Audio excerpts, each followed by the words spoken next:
Oi gente, tudo bem com vocês?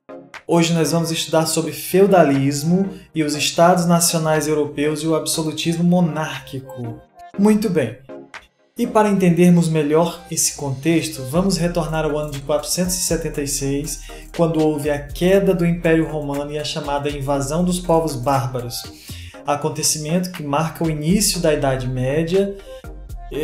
Esse acontecimento também vai produzir, a partir da sincretização das sociedades germânicas, bárbaros germânicos com os romanos, o feudalismo. Esse contexto social, com características próprias, produziu a sociedade feudal europeia. Lembrando que ainda durante o Império Romano havia sido instituída a Lei do Colonato, que obrigava os colonos a permanecerem nas terras de seus senhores. E do lado dos germânicos havia a chamada lealdade ao chefe guerreiro. Então tudo isso foi determinante para que se produzisse essa chamada sociedade feudal. Vejam bem, nesse contexto de invasão e caos no Império Romano, as pessoas são obrigadas a fugirem das cidades para o interior em busca de proteção, melhores condições de vida, juntamente, é claro, com os seus senhores, os antigos nobres da corte romana, os patrícios. Então vamos entender basicamente que o feudalismo foi um sistema social, político e econômico que organizou as sociedades europeias durante a Idade Média em algumas regiões do continente europeu. Ressaltando que essa classificação Idade Média refere-se apenas a eventos que aconteceram na Europa. Inclusive, muitos historiadores questionam o termo Idade Média por não contemplar vários eventos, contextos sociais e econômicos importantes que ocorreram em várias outras regiões do mundo, possivelmente fomentando até a questão do eurocentrismo. Mas como nós da sociedade ocidental classificamos esse período como Idade Média, então vamos aprofundar melhor o assunto para entendermos o sistema feudal. Basicamente, o feudalismo é uma nova forma de organização política, econômica e social, ou seja, um sistema de ordens ou estamental composto por camadas sociais rígidas entre si, nas quais era quase impossível a mobilidade entre as camadas. O indivíduo nascia e morria na mesma condição ou camada social, com raras chances de mudar sua condição social, mudar, no caso, melhorar, passar de uma camada para outra, ok?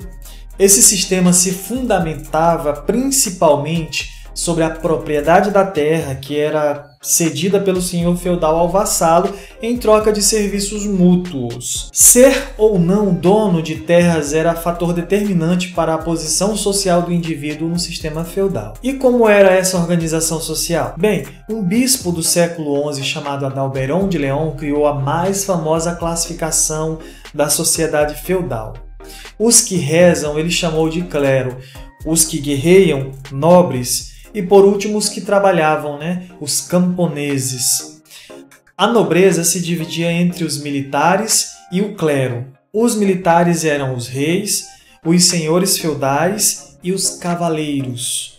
Lembrando que o rei no feudalismo não era igual ao rei no absolutismo.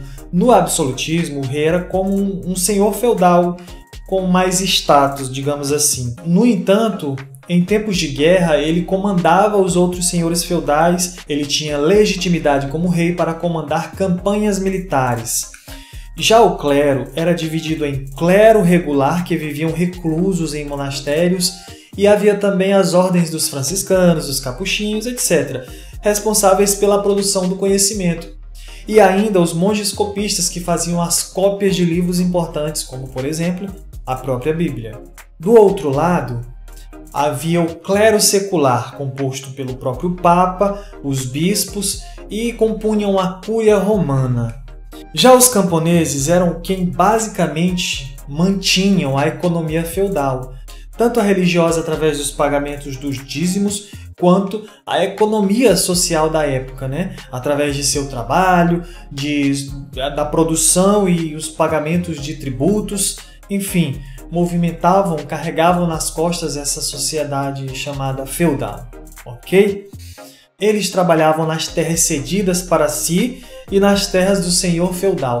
Então, como todas as épocas, era a classe mais explorada, a que mais sofria, a que carregava toda a estrutura nas costas, né? Toda a estrutura feudal. Bem, agora vamos para a crise do feudalismo, que vai possibilitar a ascensão dos estados nacionais modernos. Podemos destacar entre os principais fatores da crise o crescimento demográfico, que possibilitou o surgimento da burguesia, uma classe social que vivia nos burgos, antigas cidades medievais fortificadas. E dessa forma entraram em declínio o poder da nobreza, dos senhores feudais e do próprio clero. Consequentemente, as demandas da sociedade ficaram cada vez mais difíceis de serem supridas, tais como alimentação, moradia, saúde, etc. Inclusive, se multiplicaram nos séculos seguintes. Outro fator determinante foi a Revolução Burguesa, que, por sua vez, motivou o êxodo rural de pessoas em busca de melhores condições de vida nas cidades aquecidas pelo comércio. E isso fragiliza ainda mais a mão de obra servil. A peste negra também pode ser elencada considerando que foi um dos fatores que assolaram a população na Idade Média e ocasionou maior opressão e exploração dos poucos servos que ainda trabalhavam nos feudos, causando à população maior descontentamento e levando a várias revoltas camponesas. E por fim, podemos destacar também as cruzadas e o renascimento, que favoreceram o comércio e mudaram a mentalidade das pessoas que viviam sob jugo da igreja e dos senhores feudais. E como resultado de todos esses eventos que resumem a crise do feudalismo, chegamos à centralização do poder das monarquias nacionais. Todo esse cenário de crise permitiu aos reis submeterem os nobres ao seu poder monárquico e imporem sua autoridade sobre toda a população. Esse processo de centralização e fortalecimento do poder real ocorreu de forma gradual em função de diversos fatores, como a expansão do comércio, o crescimento das cidades e principalmente o aquecimento da burguesia, que por sua vez financiou os monarcas visando lucros comerciais. A autoridade dos reis cresceu muito, de forma que isso lhes permitiu cobrar impostos, fazer as leis, nomear os juízes e generais para toda a nação. Esse tipo de governo foi nomeado mais tarde de absolutismo. Na prática, a burguesia poderia lucrar mais com a criação de moedas e impostos únicos para toda a nação, ao invés de pagar vários impostos separados para os senhores feudais, que estipulavam seus próprios impostos em seus feudos. Sob domínio do rei, os feudos passaram a compor unidades administrativas mais complexas. Nos estados nacionais, os nobres tornaram-se a corte real e foram delimitadas as fronteiras e os territórios nacionais. Do século XI ao século XV, formaram-se as monarquias nacionais em Portugal, Espanha, França e Inglaterra, principais estados europeus do período. Daí nascia então o Estado moderno absoluto, que se caracterizava pela centralização de todos os poderes nas mãos do monarca. Assim, uma das principais características do Estado moderno é a autonomia do governante em relação a interferências externas, como as de lideranças religiosas e a própria influência papal, lembrando que o Papa era a maior autoridade política e religiosa da Idade Média. E é também possível caracterizar os estados modernos ainda pela unificação do sistema monetário, instituição das leis nacionais, criação e manutenção de exércitos e pela organização e arrecadação de impostos. Com a ascensão dos estados nacionais europeus modernos, pode-se classificar a forma de governo que se instaurou também como absolutismo régio, que corresponde então a uma doutrina ou regime político caracterizado pela concentração de todos os poderes estatais nas mãos do governante, nesse caso o rei.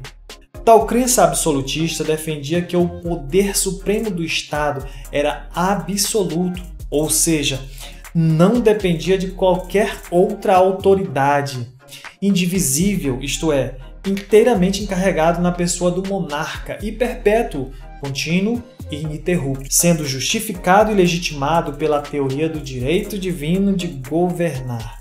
O absolutismo não tinha qualquer limite, salvo diante de costumes e leis essenciais da soberania, ou seja, O absolutismo é entendido como uma forma de organizar o Estado segundo um conjunto de condicionalismos de ordens técnicas, sociais e até geográficos. Se os estados da Europa quiseram e puderam imitar ou copiar os estados italianos, o inverso não poderia absolutamente ter acontecido, uma vez que o dinamismo e a força das monarquias europeias decorriam, como já mencionamos, de seu tecido social.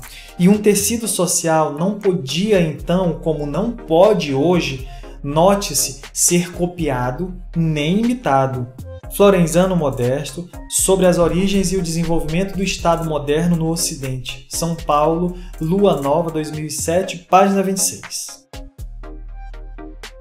A citação de Florenzano atribui o nascimento dos Estados nacionais modernos europeus ao seu tecido social e, consequentemente, às disputas de interesses dessas classes sociais dominantes da época. Bem, pessoal, essa foi nossa aula sobre feudalismo e a formação dos Estados nacionais europeus. Sempre espero ter contribuído para o aprendizado de vocês. Um grande abraço e até a próxima. E se inscreve aí no canal, ok? Valeu, tchau!